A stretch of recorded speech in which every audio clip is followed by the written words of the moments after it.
tal? Tengan una muy feliz tarde, queridos compañeros, licenciado Alfaro, instructor José Mauricio.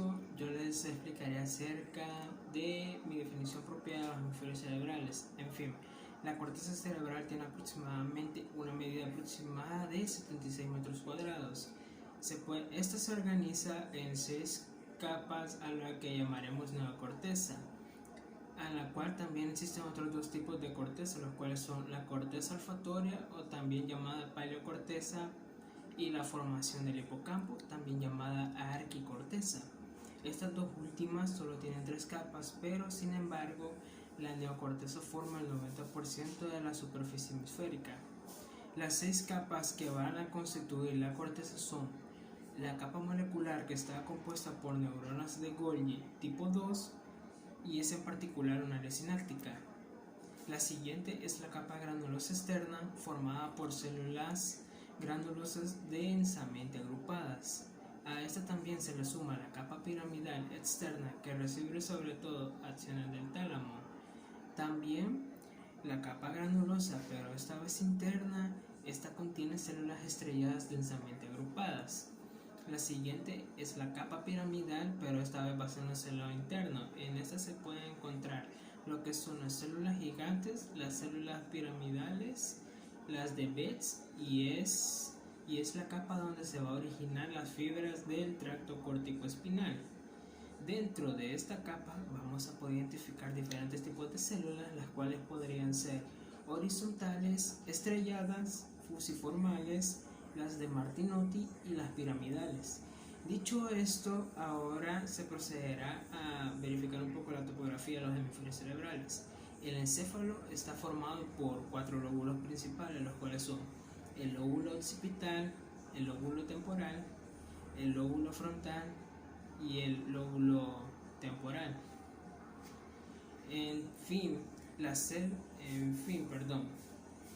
También podemos observar 3 grandes surcos. El surco lateral, o antes llamado de Silvio, se extiende lateralmente entre el lóbulo frontal y temporal. El surco central, o antes llamado de un Rolando, es una referencia de la corteza sensitiva motora, ya que rostralmente se encuentra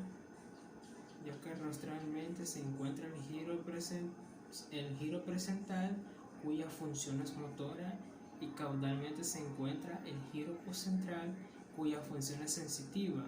A la vez se le suma el surco calcarino. En esta se da el giro poscentral, cuya función es motora. A la vez se puede presentar el giro central, en esta sus funciones son lo sensitivo. El surco calcarino es una referencia anatómica de la corteza visual. En una vista lateral del cerebro podemos observar el surco central delimitando el giro precentral. También observaremos el surco precentral, el surco frontal superior, el surco frontal inferior, delimitando los giros frontales superior, frontal medio y frontal inferior. También veremos la rama ascendente anterior del surco lateral. Muy bien, como decía, la rama horizontal anterior del mismo surco y la rama posterior del surco lateral. También podemos observar el surco lateral superior y el surco temporal medio, delimitando los giros temporales superior, medio e inferior. Siguiendo con la vista lateral, podemos identificar el surco parieto-occipital y los surcos intraparietales. A su vez se pueden medir los otros surcos, también, como se podría decir, el postcentral, el cual delimitará el mismo determinado, que es un giro que se hará postcentral. En una vista superior del encéfalo podemos identificar la fisura longitudinal cerebral. En una vista inferior del encéfalo también observaremos la fisura longitudinal, el bulbo olfatorio, parte de la vía óptica, la cual es el nervio, el quiasma, el tracto óptico, los cuerpos mamilares, el mesencéfalo, el espronio del cuerpo calloso, el cuneus, el surco calcarino, y el surco colateral. También así el surco occipital temporal, el giro temporal inferior, el surco lateral y el giro hipocampal. En un CUSH, el giro orbital, y el giro recto. Al realizar un corte sagital de los hemisferios cerebrales, podemos observar el surco central y el lóbulo parietal, el surco del cíngulo, el giro del cíngulo, el cuerpo calloso, el surco parieto-occipital, el cuneus, los plexos coroides, el surco colateral, el giro parahipocampal, el giro occipito-temporal medial, también el temporal y el giro occipito-temporal lateral, el unius, la comisura anterior, el septum pollucidum, el restrum de la rodilla, del cuerpo calloso, el giro frontal medial y el fornix. Si nosotros quitamos un cacho del lóbulo parietal o temporal, podemos observar un lóbulo más, el lóbulo de la ínsula. Al hacer un corte transversal del encéfalo, podemos observar la rodilla del cuerpo calloso, el cuerpo anterior del ventrículo lateral, la cabeza del núcleo caudado, el claustro, el núcleo lentiforme. Este está formado por el putamen del globo pálido. También observamos la corteza de la ínsula, la cápsula externa y extrema, el tálamo, la cola del núcleo caudado, la radiación óptica de los hemisferios cerebrales, los cálculos superiores e inferiores, la glándula pineal, el brazo anterior y posterior de la cápsula interna, la columna anterior del formex y el septum pellucidum. El rehusar las fibras que pasan por la cúpula interna, podemos distinguir las fibras frentopontinas, las tálamo-corticales, los corticonucleares, corticoespinales tanto del miembro superior como del inferior, y las tálamo-corticales. Dentro de los hemisferios cerebrales y los lóbulos va a existir un mapa cerebral descrito por el anatomista Corbinian Brockman, quien descubrió el cerebro en áreas dependiendo a su función. Así como lo mencioné, revisaremos los mapas los más importantes. El área 3 y 1 y 2, que corresponden al giro postcentral y van a representar el área somestética primaria, donde van a llegar todos los impulsos sensitivos primarios. El área 7 y 5 son áreas de asociación sensitivas. El área 4, que corresponde al área motoria primaria.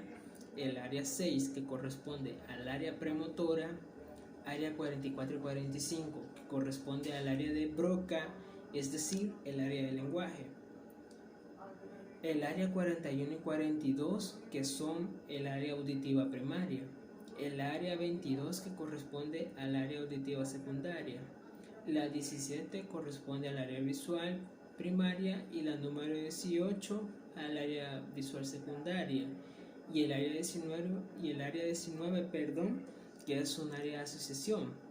Dentro del área sensitiva somestética primaria motora vamos a ver una representación de las partes del cuerpo humano como un músculo motor y un músculo sensitivo de Penfield, el cual el tamaño de la proporción corporal va a ser representado de la extensión dentro del área, es decir, como dentro de la vía sensitiva.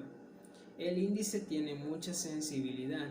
El homúnculo va a tener un índice muy grande, así como el homúnculo motor, ya que el pulgar tiene una gran generación motora, va a tener un pulgar muy grande.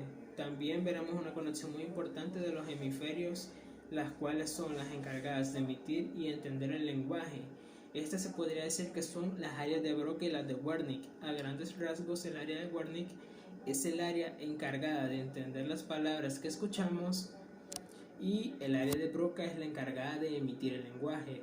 Estas dos áreas se comunican a través de las fibras arcuatas. Un ejemplo, una lesión en cualquiera de estas áreas ocasionaría lo que conocemos como una afasia. Por ejemplo, una lesión en el área de Broca nos dará una afasia motora, es decir, el sujeto va a poder entender las palabras, pero va a poder entender las palabras, más no podrá decir nada, más no podrá decirlas.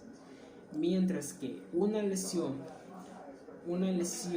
en el área de Wernicke ocasionará una afasia sensitiva. Esto quiere decir que el sujeto no podrá entender las palabras, pero sí podrá decirlas. Y una lesión en las fibras arcuatas nos ocasionará una afasia de conducción. Esta se basa en que el sujeto podrá entender y decir las palabras, pero no podrá dominarlas.